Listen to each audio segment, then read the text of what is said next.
Welcome to my YouTube channel. This is Chaitra. ನಾನಿವತ್ತು ಉದ್ದಿನಕಾಳು recipe ಹೇಳ್ತಾ ಇದ್ದೀನಿ. ಉದ್ದಿನಕಾಳು ರೆಸಿಪಿ ಮಾಡಲು ಬೇಕಾಗುವ ಸಾಮಗ್ರಿಗಳು: 1 ಕಪ್ ಉದ್ದಿನಕಾಳು, 1 ಕಪ್ ಬೆಲ್ಲ, ಒಂದು ಅರ್ಧ ಕಪ್ ಕಾಯಿ ತುರಿ. ಮೊದಲಿಗೆ ಉದ್ದಿನಕಾಳನ್ನ ನೀರಾಗಿ ಚೆನ್ನಾಗಿ ವಾಶ್ ಮಾಡ್ಕೊಳ್ಬೇಕು. ನಂತರ ಸ್ಟವ್ ಮೇಲೆ ಕುಕ್ಕರ್ ಇಟ್ಟಿದ್ದೀನಿ. ಕುಕ್ಕರ್ಗೆ ಉದ್ದಿನಕಾಳು 1 ಕಪ್ಗೆ 1 ಲೋಟ ನೀರು ಹಾಕಿ ಬೇಯಿಸ್ಕೊಳ್ಬೇಕು. ಒಂದು 4ರಿಂದ 5 ಕೂಗಲಿ whistle.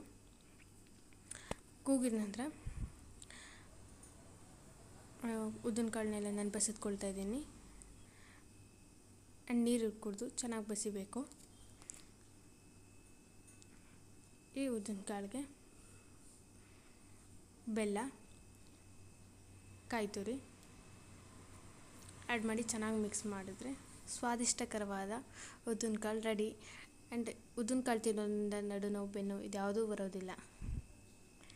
For more recipes, follow me. Thank you for watching Chaitra Diaries.